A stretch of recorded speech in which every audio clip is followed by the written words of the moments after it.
Hello students, how are you? Welcome back to my YouTube channel Physics Insight. Today in this video we are going to discuss a very beautiful concept, machines. In this topic we will learn how to evaluate mechanical advantage of a machine and velocity ratio of a machine. So before that, let's begin with some formulas and some definitions which will be helpful for us. So firstly we are starting with machine. So just tell me, what does the term machine stands for? कोई भी एक ऐसी चीज means कोई भी एक ऐसा apparatus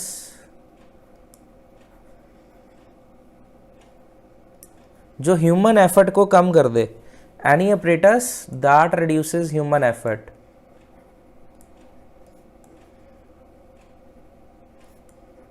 is called a machine. Okay, अब इसमें दो टर्म्स यूज होंगी, one is effort and one is load. So how to distinguish these two? The force which we will apply is named as effort,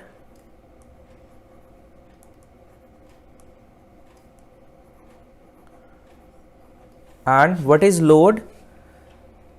Force which is overcome by effort, that is called load. Means जो force हम लगाएंगे किसी object को उठाने के लिए, जो force हमने लगाई दैट इज एफर्ट, एंड जो चीज़ हमने उठाई मीन्स जो वेट हमने उठाया एफर्ट लगा के, that weight is called load. Okay, so next formula is for the mechanical advantage. So mechanical advantage को हम कैसे लिखेंगे? So there is a very simple formula for mechanical advantage. Mechanical advantage is simply represented by load upon effort. This is the formula for mechanical advantage. So if you are asked what are the units of mechanical advantage, so it has no units. mechanical advantage के कोई units नहीं है क्योंकि force से force आप divide कर रहे हो, so both the units will cancel out with each other and has no units. Now what is velocity ratio? Velocity ratio is simply velocity of effort arm upon velocity of load. So this is a definition of velocity ratio. So with one more definition we can define this velocity ratio as, that is distance traveled by effort and divided by distance traveled by load. So the ratio of distance traveled by effort to the distance traveled by load is defined as velocity ratio. Now proceeding to the efficiency next. What is efficiency? Now efficiency is defined as output power, or you can say output energy or work divided by input energy, or you can say input work multiply by 100. This will be the value of efficiency in percentage. And one more formula is for the efficiency is, that is mechanical advantage upon velocity ratio. This is one more formula for efficiency. So both of these formulas we will use in the numericals for evaluating efficiency, or you can say mechanical advantage or velocity ratio. Now tell me one thing, when will you say that the machine is acting as a force multiplier or a speed multiplier? एक machine force multiplier तब act करेगी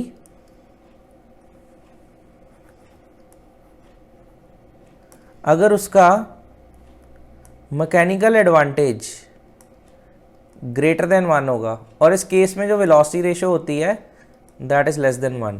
and when a machine will act as a speed multiplier, machine will act as a speed multiplier when mechanical advantage is less than 1 and velocity ratio is greater than 1. Okay, so this is how machine act as a force multiplier and speed multiplier. एक चीज़ हमेशा ध्यान रखना, अगर आपके पास एक machine है वो या तो फोर्स मल्टीप्लायर एक्ट करेगी या स्पीड मल्टीप्लायर एक्ट करेगी। एक ही टाइम पे वो speed multiplier and force multiplier act नहीं कर सकती। Okay, so proceeding to the next concept. अब हमारे पास एक सिंपल मशीन होती है जो हम सब ने देखी है, विच इज़ पुली, चाहे हमने मूवीज़ में देखी है चाहे लाइव देखी है।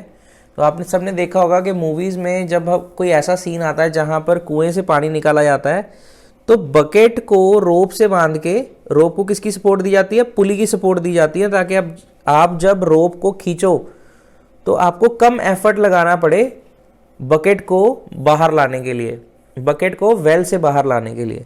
सो that instrument which is round in shape is named as pulley. अब पुलिस भी हमारे पास दो तरह की होती हैं, one is fixed pulley and one is movable pulley. So अब दोनों का फीचर क्या है, मतलब इनको क्यों यूज़ किया जाता है? देखो, जो तो फिक्स पुली है वो सिर्फ डायरेक्शन ऑफ फोर्स को चेंज करने के लिए यूज़ होती है।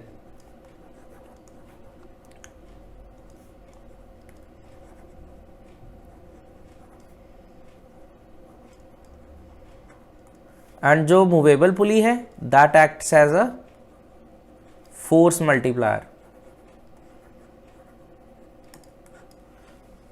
ओके, अब हम इन दोनों कंसेप्ट्स को नेक्स्ट आगे चैप्टर में भी डिटेल में पढ़ेंगे, बट पुली पे जाने से पहले let me tell you that we will use all these formulas, mechanical advantage, velocity ratio, efficiency in the numericals.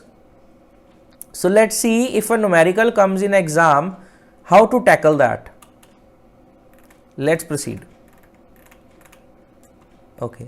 So your first question is, when we want to use a machine as a force multiplier, then which of the following is correct?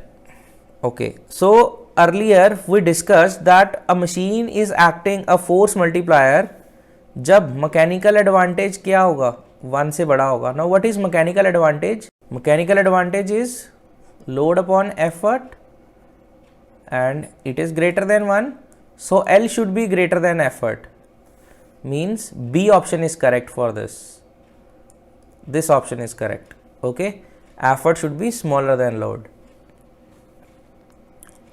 Now again in the next question, when we want to use a machine as a speed multiplier, then effort is greater than load, effort should be less than load, effort should be equal to load, or none of these.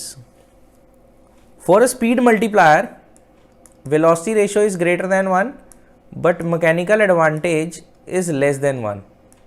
Okay, so if mechanical advantage is less than 1, means your load upon effort is less than 1, or you can say load is lesser than effort. So A option is correct for this. Now in the third question, mechanical advantage of a machine is given by, mechanical advantage का formula load upon effort. B option is correct. For this, B option is correct.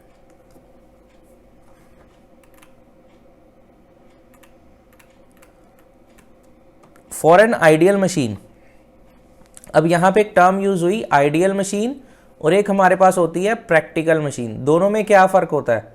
देखो, जब भी कोई machine चलती है तो उसके parts में फ्रिक्शन प्रोड्यूस होता है, तो फ्रिक्शन की वजह से एनर्जी लॉस होता है, जिसकी वजह से जो एफिशिएंसी है वो 100% नहीं आती.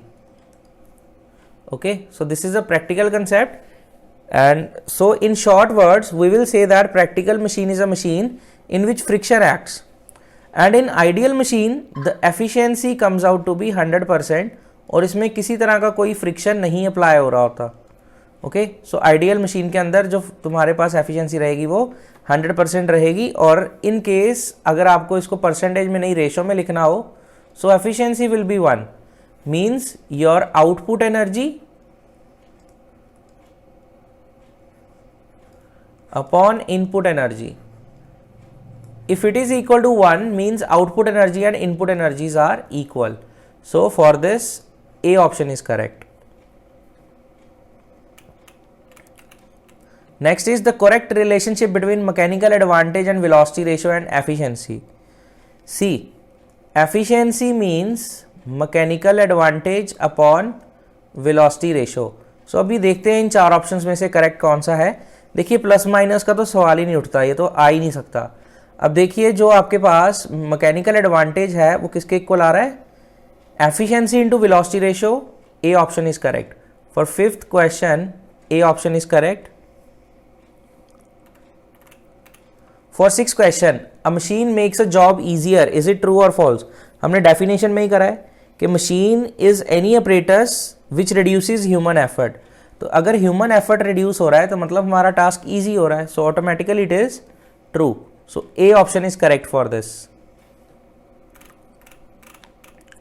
Next is 7, a movable pulley is used as. Remind करिए कंसेप्ट को, मूवेबल पुली क्यों यूज की थी, because it acts as a force multiplier, B option is correct. Next is a single fixed pulley is used because its mechanical advantage is greater than 1, velocity ratio is less than 1, gives 100% efficiency, help to apply effort in convenient direction.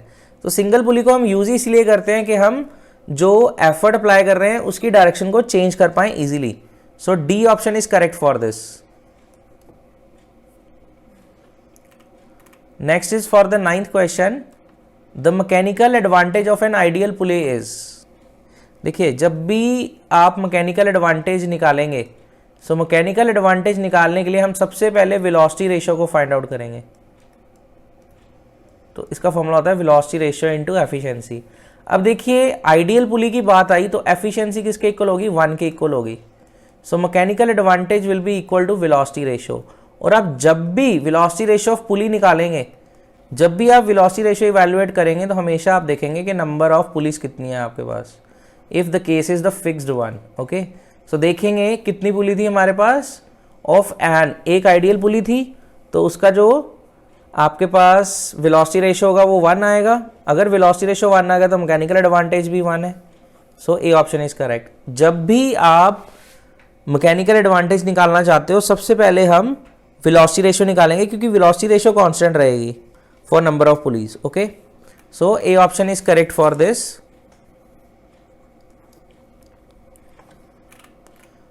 The velocity ratio of a combination of n movable pulleys with a fixed pulley is always 2 raised to power n. Is it true or false? ठीक है, अब देखिए जब हमारे पास एक fixed pulley आती है तो हम सिंपली बोल देते हैं कि जो हमारे पास वेलोसिटी रेशियो है वो किसके इक्वल है, velocity ratio is equal to number of pulleys. But जब भी हमारे पास केस आ जाएगा मूवेबल पुली का, एक सिस्टम के अंदर सपोज दोनों तरह की पुलीज हैं, फिक्स्ड पुली भी है और मूवेबल पुली भी है, तो उस केस में आपका जो वेलोसिटी रेशियो रहेगा that will be 2 raise to power n. Okay, so this n indicates number of movable pulleys. So you can clearly say that it is true. 10th A part. For the 11th question, अब जो हमारे पास 11th question है वो है a woman draws water from a well using a fixed pulley. The mass of bucket and water together is 6 kg. The force applied by the woman is, it is 70 Newton, not 670 Newtons. It is only 70 Newtons. Calculate the mechanical advantage. अब सबसे पहले हम check करेंगे कि हमें given क्या है. हमें गिवन है mass of bucket and water, जिसको हम खींचना चाहते हैं. मतलब हमें लोड प्रोवाइडेड है. Load is given to us, that is 6 kg. So 6g means 6 into 10, 60 newton is your load. Next, force applied by the women is 70 newton, means जो effort women लगा रही है that is equivalent to 70 newton. और अब हमें निकालना क्या है, हमें निकालना है mechanical advantage. So mechanical advantage is what, load upon effort. So value of load is 60 and value of effort is 70. So 6/7 is 0.857. So C option is correct for this question. Okay, I hope you understood the concept. Next is 12th क्वेश्चन. A pulley system with velocity ratio 4 is used to lift a load of 150 kgf through a vertical height 20 meter. Effort required is 50 kgf in the downward direction. Calculate the distance moved by effort. अब सबसे पहले देखिए हमारे पास velocity ratio given है. जो given है उसको लिख लेंगे. velocity ratio कितनी गिवन है हमारे पास, 4. एंड लोड कितना लग रहा है उस पर, लोड हम 1500 ले रहे हैं, 150 kgf मीन्स 10 से उसको मल्टीप्लाई करेंगे, L is 1500 Newton's and the distance travelled by load is 20 meters. Okay, and now the effort is given to you, that is 50 kgf means 500 newtons. And what about DE, distance traveled by effort, ये आपको निकालना है. So कैसे निकालेंगे, velocity ratio is what, distance traveled by effort upon distance traveled by load.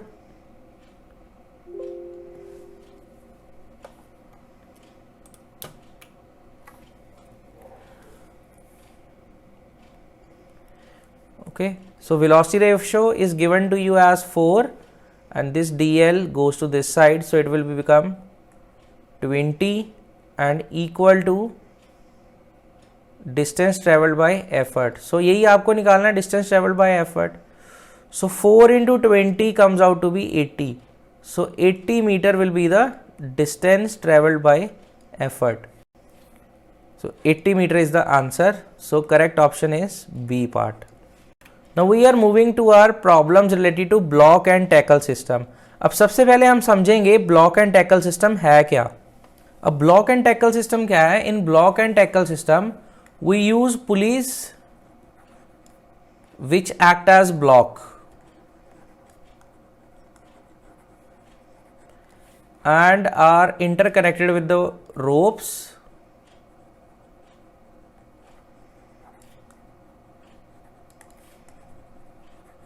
to lift heavy load.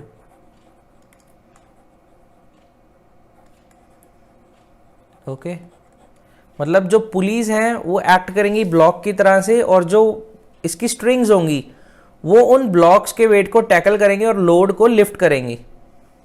So block and tackle system एक ऐसा system है जिसमें मैं पुलीज को एज अ ब्लॉक एज्यूम करके उनको वायर्स के साथ और यू कैन से स्ट्रिंग्स के साथ इंटरकनेक्ट करूंगा और लिफ्ट करूंगा उनसे हैवी लोड. अब देखने में ब्लॉक एंड टैकल सिस्टम कैसा होता है वैसे देखते हैं और फिर हम देखेंगे कि इसकी मैकेनिकल एडवांटेज कैसे निकाली जाती है, वेलोसिटी रेशियो कैसे निकाली जाती है. Okay, and it is a very much important question और बोर्ड में काफ़ी बार आ चुका है और आ भी जाता है. अब सबसे पहले हमारे पास ये आती है ब्लॉक एंड टैकल सिस्टम की डायग्राम. इसमें देखिए ये जो ऊपर की दो पुलीज हैं these are the fixed pulleys, ये नहीं मूव हो रही. और ये जो नीचे वाला सेक्शन है it is movable and lifting the load. Okay, so now proceed to the first question. Calculate mechanical advantage and velocity ratio of the following block and tackle problems.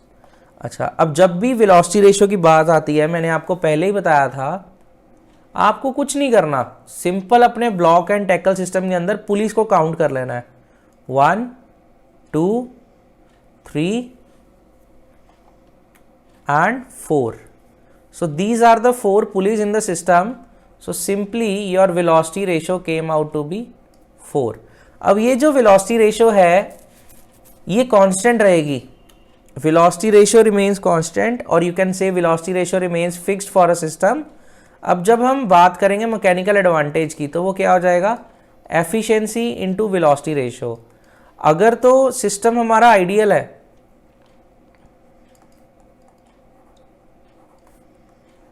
If system is ideal then efficiency is 1 और directly जो mechanical advantage है वो velocity ratio के equal हो जाएगा.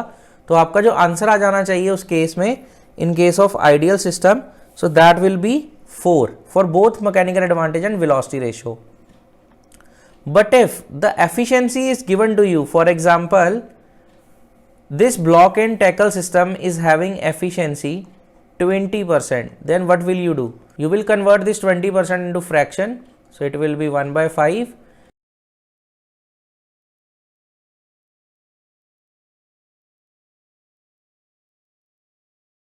And then mechanical advantage will be equal to 1/5 into 4, 4/5. It is a case when your system is not ideal. This is the case for ideal system. Okay, so now proceeding for the next system. अब देखते हैं, ये हमारे पास अगली block and tackle आ गई. अब इसमें हमें इवेल्युएट करना है इसका mechanical advantage and velocity ratio. और ये जो सिस्टम है अब मैं आपको प्रोवाइड कर देता हूं. This system is a ideal system. अगर ये आइडियल सिस्टम है तो सिंपली हम नंबर ऑफ पुलीज काउंट करेंगे और हमारे पास वेलोसिटी रेशो निकल आएगी. That is called velocity ratio of a. इसकी हमने पुलिस काउंट की और वेलोसिटी रेशो सिंपली लिख दी है.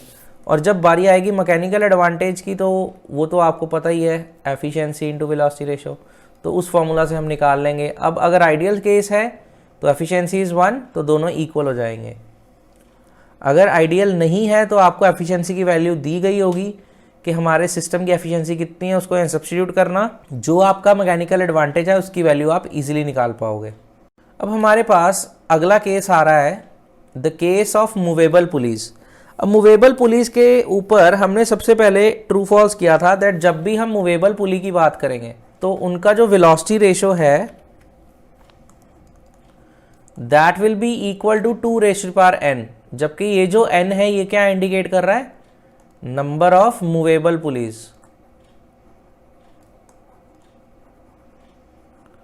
अब सबसे पहले सिस्टम में चेक करेंगे कि कितनी पुलिस मूवेबल हैं. देखिए ये जो पुली है ये एक रिजिड सपोर्ट के साथ फिक्स्ड है तो ये मूव नहीं कर सकती. This is movable, this is movable, this is movable, this is movable and this is movable. So now check the number of pulleys, movable pulleys. So these are 5 in number. So your velocity ratio comes out to be 2^5. And if this is ideal case then efficiency will be 1 and hence automatically mechanical advantage will be equal to 2^5. Is it okay? Now proceeding for the next question. अब अगले question के अंदर हमें एक block and tackle system बनाना है with velocity ratio 5 और उसकी जो एफिशिएंसी है वो मुझे चाहिए 75%. और उसके बाद मुझे निकालना है लोड जो मैं उसके साथ लिफ्ट कर सकता हूं विद एफर्ट ऑफ 150 kgf. अब सबसे पहले तो मैं आपको ये न्यूमेरिकल सॉल्व करके दिखाता हूं, फिर हम सीखेंगे कि इसको ड्रॉ कैसे करते हैं. एफिशिएंसी जो हमें दी गई है that is 75%. Clear, efficiency is given to us 75%. Load हमें निकालना है and effort is given to us that is 150 kgf. Now efficiency is equivalent to what? Mechanical advantage upon velocity ratio, isn't it? So velocity ratio is given to you. Velocity ratio is given to you that is 5. So efficiency is given to you 75%. Now I am converting this efficiency into fraction. So it will give me 5 1s are 5, 5 5s are 25, 5 2s are 10, 0, 5 3s are 15, 5 4s are 20.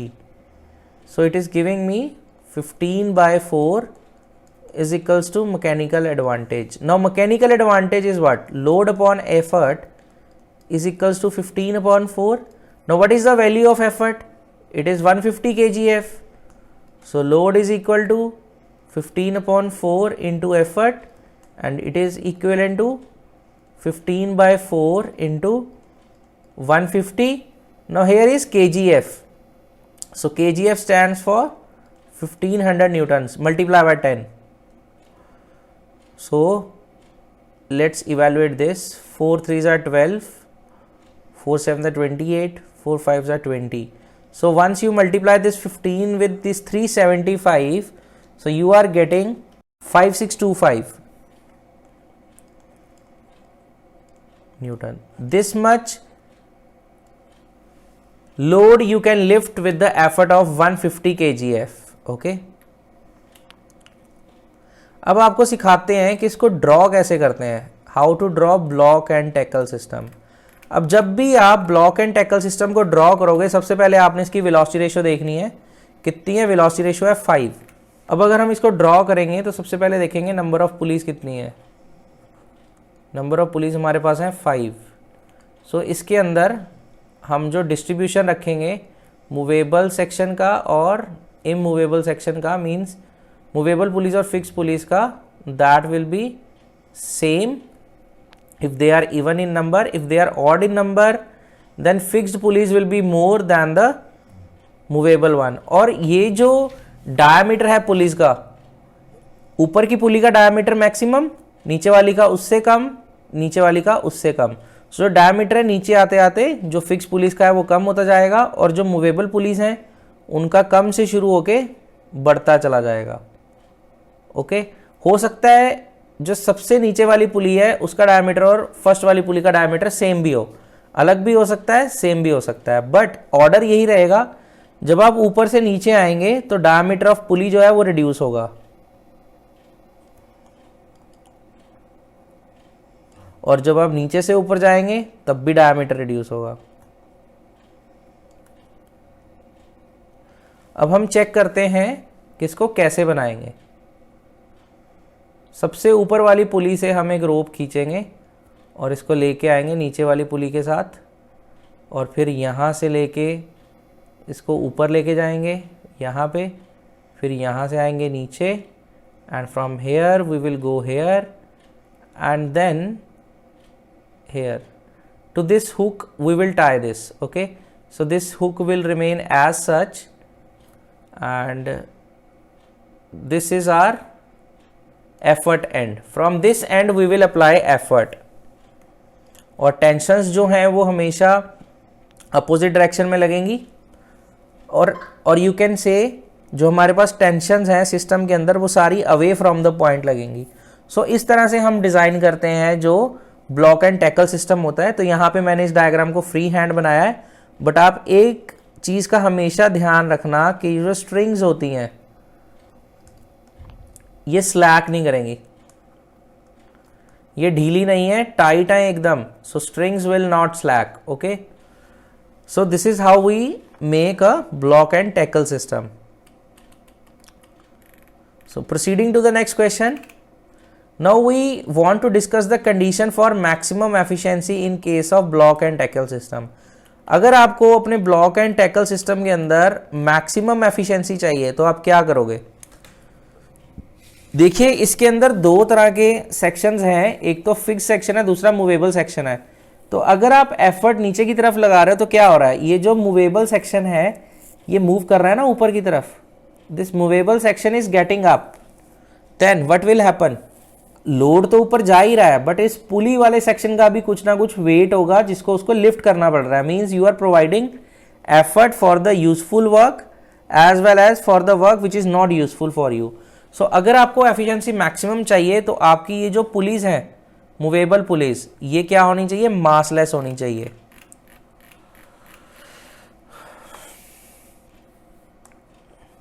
Movable police must be massless.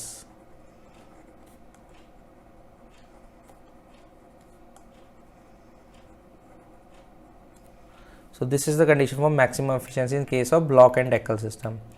अब उसके बाद हमने आपसे एक बात की थी कि कितने स्ट्रैंड्स लोड को सपोर्ट कर रहे हैं। देखो ये जो स्ट्रैंड है, जो ये ई वाला दिख रहा है आपको, ये क्या इंडिकेट कर रहा है? It is simply indicating the strand of effort. तो लोड को कितने स्ट्रैंड्स ने संभाला हुआ है वो हम इवेलुएट करेंगे।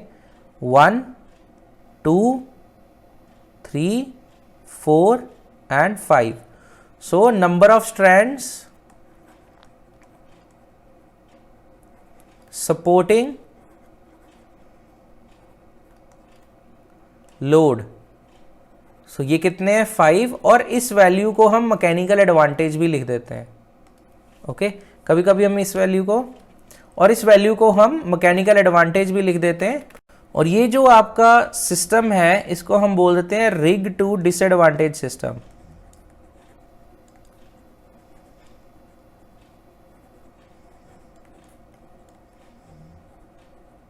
और एक हमारे पास होता है रिग टू एडवांटेज सिस्टम, उसमें जो एफर्ट है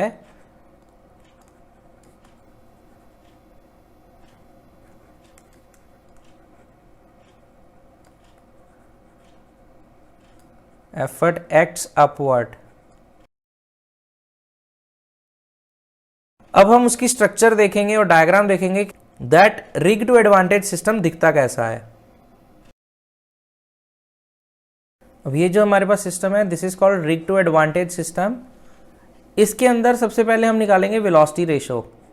फर्स्ट केस में आपको बोलता हूँ कि this is an ideal case, और ये जो आपको लोड लिफ्ट करना है this is of 160 kgf force. Okay, so load की वैल्यू ये है, आपको एफर्ट की वैल्यू निकालनी है यहाँ पे। अब एफर्ट कैसे निकलेगा, सबसे पहले हम निकालेंगे वेलोसिटी रेशो, क्योंकि वेलोसिटी रेशो किसी सिस्टम की चेंज नहीं होने वाली, चाहे उसकी एफिशिएंसी बदल जाए, velocity ratio will remain same. See, अब वेलोसिटी रेशो जब भी हमने रिग टू एडवांटेज सिस्टम की बात करनी है, उसमें जो वेलोसिटी रेशो होगा वो किसके इक्वल होगा, number of strands supporting the load. So count करेंगे वो कितने हैं, 1 2 3 4 5 and this 6। So 6 strands are there which are supporting this weight. So velocity ratio is simply 6. So if the case is ideal, so mechanical advantage will be equal to velocity ratio. So mechanical advantage will be 6 in that case, and mechanical advantage we very well know is what, load upon effort. So load is given to you, 160 kgf means 1600 newtons upon effort is equals to 6. So effort comes out to be 1600 upon 6 newtons. Okay, so this is how we have evaluated effort. But if the system is not ideal, what if the system provided to you is non-ideal?